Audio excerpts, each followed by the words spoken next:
Bonjour Juliette et Ikram. Je vais vous laisser vous présenter dans un premier temps et après on va parler du projet Volontaire. Yes. Qui veut commencer? Bon, je vais commencer. Ouais. Du coup, moi c'est Juliette. Je travaille chez M depuis septembre en tant que responsable régional France. Et du coup, donc, je m'occupe du pôle France chez M, donc de l'envoi de volontaires en mission de service civique partout en France, particulièrement en Île-de-France, et du suivi des partenaires en France. Et du coup, dans le cadre de ce travail, je coordonne le projet volontaire qui vise à l'engagement de jeunes bénéficiaires de la protection internationale et primo-arrivants en mission de service civique avec des jeunes locaux. Ok. Et ça fait combien de temps que tu fais ça? Du coup, le projet, il a démarré en juin. Donc moi, je suis arrivée chez M en septembre, donc j'ai repris la coordination du projet en septembre.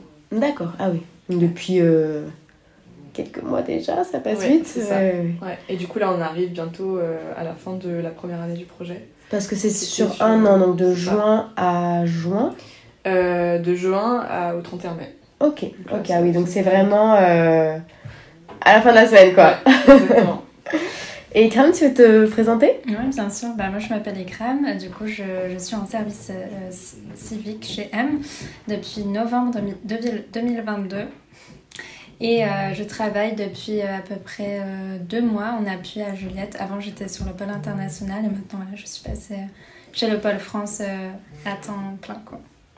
Et donc j'appuie Juliette à la fois sur le recrutement des volontaires, sur les liens un peu avec les partenaires et pas mal sur le projet volontaire. Donc le fait de trouver des personnes réfugiées qui seraient intéressées, le lien avec les personnes réfugiées déjà recrutées, le lien un peu avec les partenaires aussi. Voilà.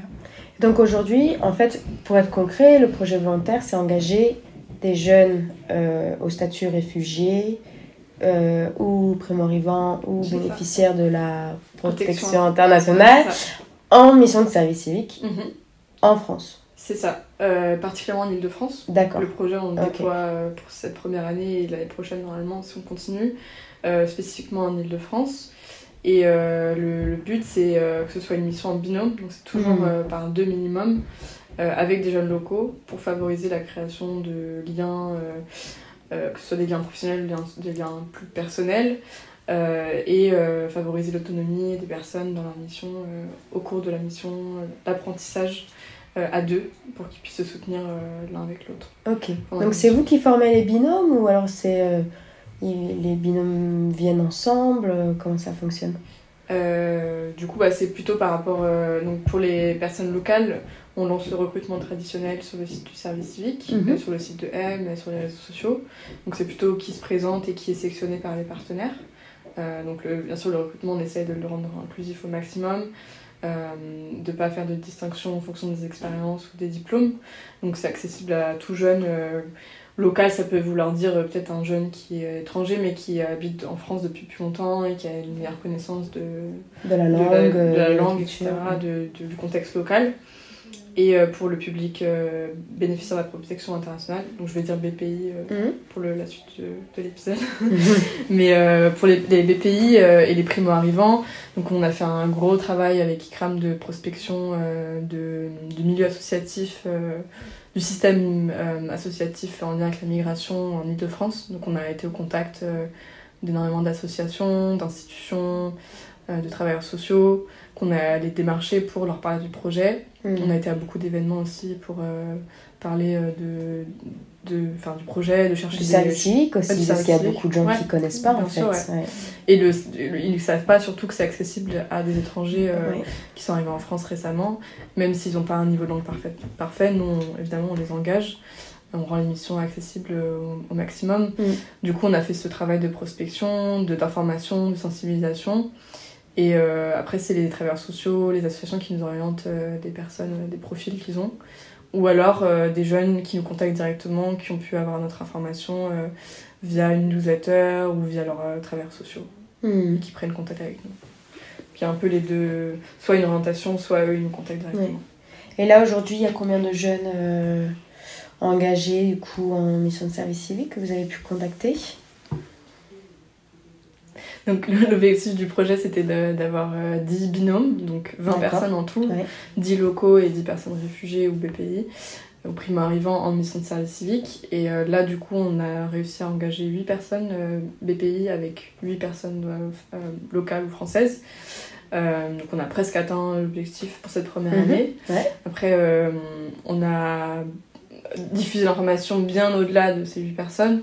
Donc je pourrais même pas dire combien de personnes sont au courant du projet, mais maintenant je pense que toute l'île de France est au courant du travail qu'on fait. Et donc ça, c'est aussi des contacts qui nous servent pour l'année prochaine, pour les prochaines offres. C'est vrai que vu que c'était la première année, on a eu des difficultés liées à l'accessibilité des missions. Parce qu'on la langue notamment. Ouais, c'est ça. La langue, l'inclusion numérique. Parce que du coup, il y a plusieurs missions qu'on a co-construites avec les partenaires, où c'était des partenaires qui connaissent le public. Donc on s'était dit que ça allait matcher avec une personne réfugiée qui voudrait faire un service civique. Mais en pratique, en fait, c'était des missions qui nécessitaient de pouvoir rédiger des mails, utiliser son agenda, et du coup d'être opérationnel dès le début. Et du coup, c'est vrai qu'on a eu une difficulté de recrutement liée à ça, parce que quand on a fait des visites de centres d'hébergement, qu'on est allé sur rencontrer des associations, beaucoup des jeunes qui sont accompagnés, déjà la plupart c'est pas des jeunes en fait, la plupart des gens qui sont accompagnés par ces associations, ils ont plus de 25 ans, et donc le service civique s'arrête à 25 ans pour les personnes réfugiées aussi, sauf s'ils sont en situation de handicap. Et la barrière de la langue qui a posé problème. Ouais, donc oui, c'est vrai qu'il faut quand même un minimum de niveau français, et ma connaissance d'un monde professionnel, comme tu dis, Ok.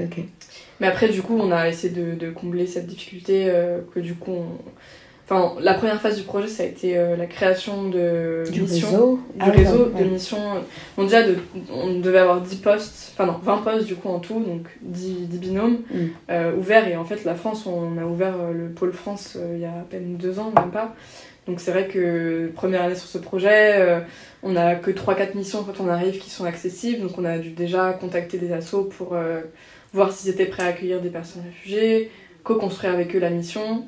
Ensuite, il y a eu toute la période où on a contacté les assos pour leur expliquer le projet, trouver des candidats, informer les jeunes sur les opportunités, qui a été compliqué parce qu'en fait, on a très peu de réponses, les appels, on les fait, ça sonne dans le vide. Et on a beaucoup de méfiance par rapport au service civique des structures parce que ça peut être précarisant pour des jeunes qui sont déjà en situation qui peut être compliquée. Et souvent, la réponse, c'est qu'ils cherchent un travail, ils cherchent pas un service civique.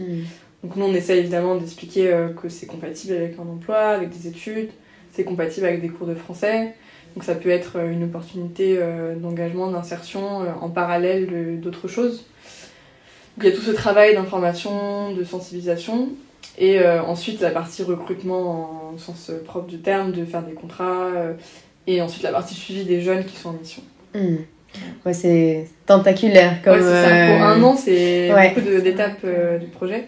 Donc ce que je voulais dire, c'est qu'on a les partenaires qu'on a créés au début, enfin les partenariats, c'était des partenaires qui connaissent le public. Donc nous, on s'était partis sur le principe que ce serait plus simple de commencer ce projet avec des partenaires qui savent comment accompagner des jeunes qui seraient en mission, qui pourraient complémenter avec l'accompagnement que nous on fournit. Mais certains de ces partenaires malheureusement n'ont pas pu créer des missions qui étaient assez accessibles à tous et à toutes au niveau de la langue numérique. Et du coup en janvier on s'est rendu compte qu'on avait un problème de poste et qu'on allait galérer à recruter sur ces postes moins accessibles. Plus qualifiés, même s'il n'y a pas de critères au sens propre, juste de savoir écrire des mails, etc. Comparé au public qu'on rencontrait qui était peut-être plus débutant dans le monde du travail. C'est jeune. Hein. Oui, et mais, je veux dire, on avait quand même reçu pas mal de candidats en entretien. Enfin, c'était aussi ce souci à chaque fois de pouvoir recevoir des orientations des candidats, mais au final de se rendre compte qu'au niveau de la langue c'était pas un niveau assez haut quoi, donc c'est le premier frein. Et puis du coup on avait une frustration d'avoir énormément de gens motivés, intéressés, mais de pas pouvoir les engager parce qu'on n'avait pas de partenaires en intermédiation qui étaient en capacité de les accueillir. Et du coup, on a eu l'idée de combiner le projet Aime ton engagement avec le projet volontaire. Donc la promotion de jeunes qui est sur Aime ton engagement, donc qui découvre le milieu associatif local. En fait, ça avait totalement du sens d'intégrer 3-4 personnes BPI sur ce projet qui pourrait du coup faciliter la création de liens encore plus parce que ce serait une promotion de jeunes. Carrément. Et vu que c'est nous qui avons la main sur la mission, et que c'est nos animatrices qui s'occupent des jeunes de façon hebdomadaire, on pouvait faire un accompagnement plus poussé, plus adapté. Et même pour, par exemple, les cours de français, on peut faire compter des heures d'émission comme des heures de cours de français. Et ça, on a des partenaires qui sont peut-être moins ouverts à ça parce qu'ils ont des besoins particuliers. C'est vrai que nous, c'est vraiment sur mesure la mission, en fait. Donc, on peut l'adapter au statut de chaque jeune, qu'il soit en situation de handicap ou à l'université ou non francophone, etc. Donc là, il y a combien de jeunes dans la promo Aime ton engagement qui soient dans le projet volontaire? Donc il y a 4 jeunes étrangers, donc BPI ou primo-arrivants. Ok. Mais du coup, du coup là, c'est plus trop des binômes, c'est plus une promotion. Oui. Mais au moment, il faut quand même des activités souvent en binôme. Mais du coup, ça veut dire on considère qu'il y a aussi 4 jeunes locaux, donc 8 en tout pour cette première année. Plus du coup 4 jeunes qui sont en intermédiation chez nos partenaires. Donc 8 jeunes BPI en tout en mission en Ile-de-France via M. Bravo, déjà. Incroyable beau travail, même d'avoir tissé le lien sur cette thématique qui est à la fois très forte et parfois clivante que la migration, avec beaucoup d'assauts qui sont spécialisés dans ça et d'avoir tout un tissu associatif très dense et à la fois un peu, je sais pas, j'imagine un peu dans leur coin d'où la parce que c'est une thématique propre. Ils se connaissent très bien, ils ont des gros réseaux construits depuis longtemps et nous on est arrivés un peu comme ça. On a un projet, on ne se connaissait pas. Donc on a dû relancer plein de fois, on a fait du porte-à-porte carrément pour parler aux gens du projet et on a toujours eu des réponses plutôt positives, enthousiastes sur le projet, mais se faire connaître, c'est ça la difficulté, c'est que on débarque et je pense que justement l'année prochaine on a bien préparé le terrain pour avoir plus de jeunes orientés, aussi pouvoir les rediriger vers d'autres missions sinon on n'est pas en mesure de les accueillir. Enfin on a construit pas mal on a solidifié un peu ce réseau au cours de l'année et maintenant on est sur plusieurs guides répertoriés comme un acteur de l'insertion professionnelle des personnes réfugiées. Donc c'est vrai que c'est un bel accomplissement. Surtout un cercle vertueux, du coup, comme tu disais Juliette, fait de prendre contact avec plein d'associations. Certaines sont dans le FLE, donc l'apprentissage du français langue étrangère, d'autres dans l'accompagnement à l'emploi. Finalement, on engrange comme ça plein de contacts et quand on aura des jeunes réfugiés qui sont intéressés par d'autres thématiques, par des cours de français ou de l'emploi vraiment concret, on a toute cette base de données finalement vers lesquelles les rediriger, quoi. Et d'ailleurs sur ce sujet-là, Ikram est en train de construire un guide de l'insertion pro pour le post-service civique qui part de vraiment toute l'expérience qu'on a pu et les contacts qu'on a pu développer cette année. Si tu veux en parler un petit peu. Oui, bien sûr. Du coup, c'est un guide de l'insertion professionnelle qui sera distribué à toutes les personnes qu'on a pu engager en tant que personnes réfugiées au sein du programme volontaire ou Aime ton engagement. Et qui contient plusieurs rubriques pour les orienter, pour qu'ils ne se sentent pas trop perdus après le service civique et continuent à comprendre que il y a un lien avec M et puis que l'écosystème autour de la migration en Ile-de-France il est solide et donc il y a beaucoup de structures qui seront capables en fait de soit les accompagner vers un emploi, vers un poste plus stable que le service civique, mais aussi des cours de FLE, des associations qui s'occupent aussi de la reprise d'études, donc à l'université. Donc en fait, de répertorier tout cet ensemble d'opportunités qui restent possibles après le service civique et de leur un peu aussi leur ouvrir leur horizon en termes d'activités culturelles à faire à Paris, de loisirs. Donc ce ne sera pas uniquement centré sur l'emploi, mais aussi sur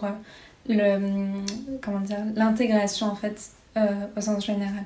Ça me fait penser au dispositif de l'État Un jeune, une solution, Et là, tu fais un jeune réfugié, une solution.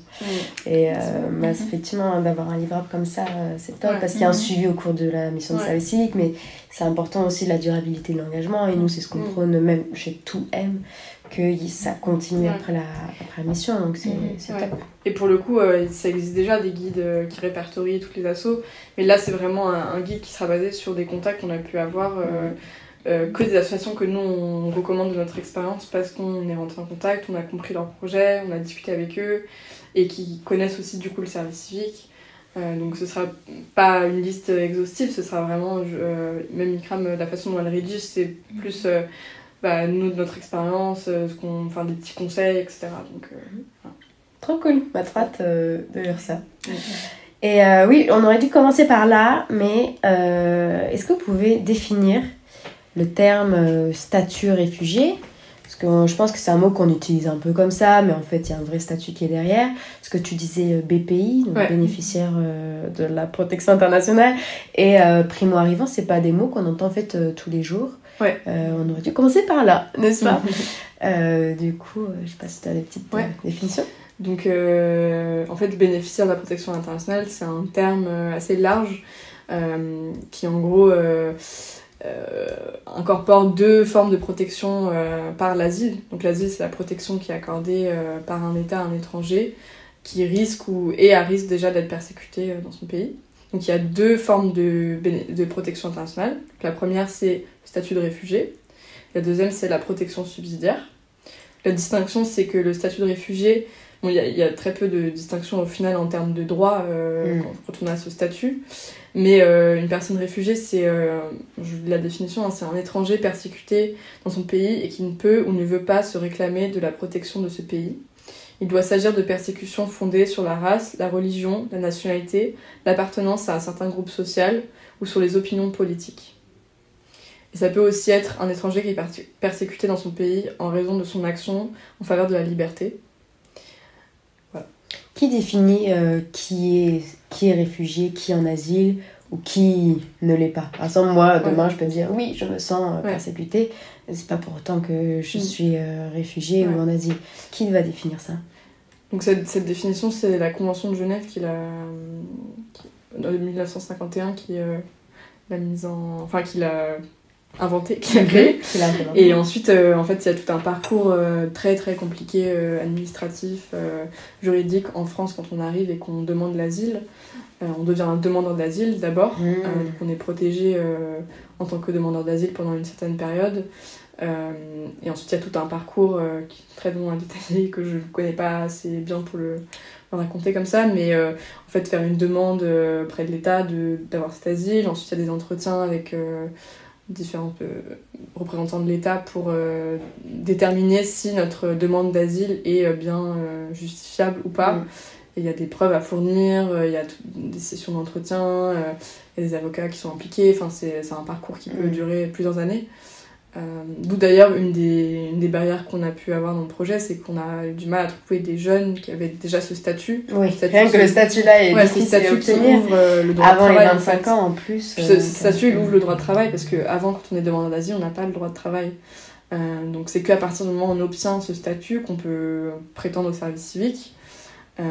Et en fait, du coup, on s'est rendu compte qu'on a eu beaucoup de personnes qui avaient 27, 28 ans, qui venaient juste d'avoir leur asile accordé, donc le statut de réfugié, ou du coup la protection subsidiaire, mais qui du coup ne pouvaient pas accéder au service civique de par leur âge trop élevé. Donc ça, c'était une difficulté qu'on a fait remonter à l'agence, et on espère qu'il changera dans les prochaines années à un peu plus de flexibilité sur l'âge pour vraiment être représentatif de la réalité que les personnes exilées vivent dans leur quotidien. Ok. Et donc BPI, si j'ai bien compris, c'est à la fois réfugié et à la fois protection subsidiaire. D'accord, c'est un chapeau qui englobe les deux. Et du coup, juste pour préciser, protection subsidiaire, donc c'est pour une personne qui ne remplit pas les conditions d'obtention du statut de réfugié, celle que j'ai mentionnée avant, mais qui est exposée à un des risques suivants, donc peine de mort ou exécution, torture ou traitement inhumain ou dégradant, menaces graves et individuelles contre sa vie, qui peut s'étendre à des personnes sans considération de leur situation personnelle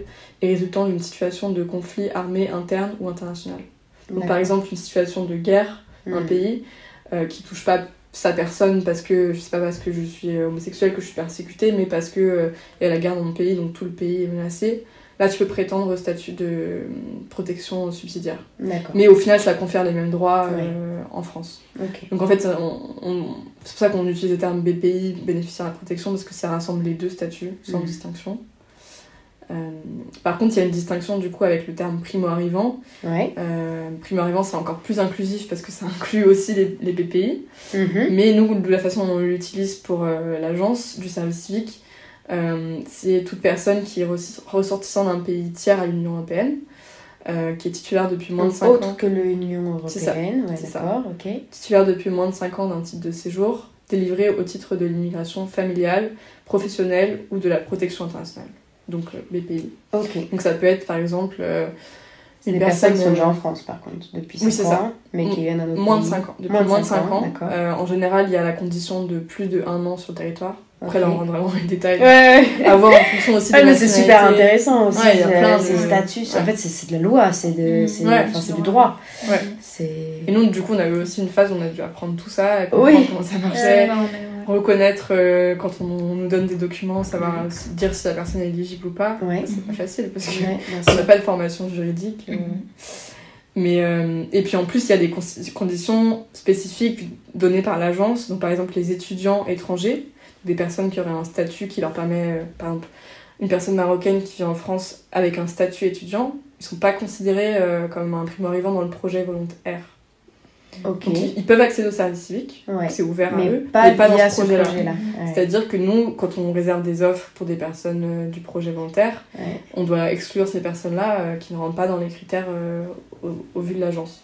Donc il y a quand même beaucoup de limites à ce projet.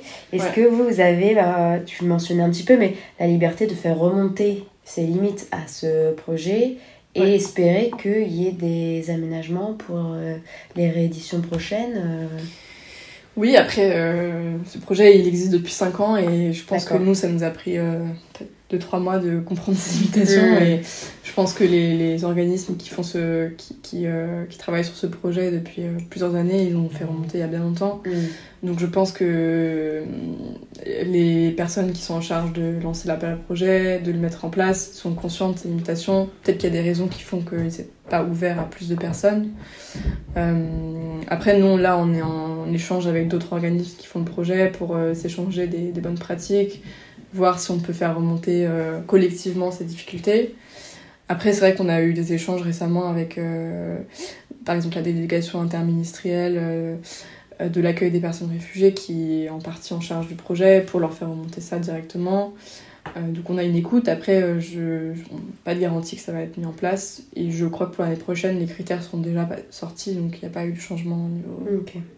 Donc il faut faire avec les limites. Après, c'est peut-être aussi le but, c'est peut-être qu'il ne soit pas ouvert à tous non plus et que ça reste exceptionnel. C'est une décision commune. Qui vient un peu d'en haut, quoi, finalement. Voilà, c'est vraiment ouvert à une petite tranche aussi de personnes, quoi. Du coup, c'est vrai que ça rend plus difficile pour les personnes qui sont peuvent, dans cette fenêtre. Et plus difficile pour vous de trouver ces personnes qui sont dans cette fenêtre. Mais c'est vrai que du coup on se rend compte que malgré l'intention justement que ce soit moins des personnes plus privilégiées qui aient que accès, enfin je m'exprime mal mais justement la première observation de pourquoi on fait ce projet c'est qu'on se rendait compte que les personnes qu'on engageait c'était souvent les mêmes profils, Bac+5, milieu plus privilégié, en césure, en école de commerce, ingé. Du coup, l'intention du projet, c'était justement d'ouvrir à plus de personnes. Mais même dans cette tranche, du coup, de personnes moins privilégiées, on a quand même les personnes les plus privilégiées de ce groupe-là. Parce que c'est des personnes qui peuvent être payées 600 € par mois et se le permettre. Donc, soit ils ont des aides autres, soit ils ont un travail à côté, soit ils sont hébergés chez la famille. Mais en général, c'est des jeunes qui ont beaucoup de moyens à leur disposition pour s'en sortir. Et trop bien qu'ils soient engagés, mais c'est vrai que nous, du coup, ça avance sur nos objectifs, mais en même temps, on est quand même dans une tension de... On n'est pas totalement là, quoi. J'ai tout à fait. Avec nos objectifs d'inclusion en fait qui rejoignent les objectifs vraiment globaux de M sur tous les pôles pour le coup, même pour les pôles internationaux et tout. Voilà, cette volonté de l'ouvrir à plus de monde, c'est un peu, oui, en tant que... C'est un pas en avant et deux en arrière sur d'autres choses. Il y a quand même un pas en avant vers des profils qu'on n'aurait pas pu recruter, qui n'auraient pas eu la chance de faire. On préfère faire ça que rien faire du tout, quoi. C'est ça, super. Carrément. Et je me demandais, est-ce que vous aviez, parce que là on parlait de découvrir un système associatif, des définitions, etc.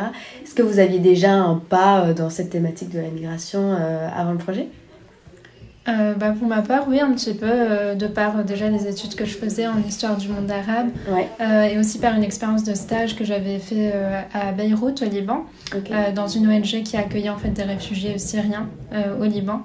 Donc c'est vrai que à partir de là, ça a toujours été une thématique dans laquelle je voulais vraiment m'engager, autant du côté, on va dire, de savoir, donc en apprendre plus sur...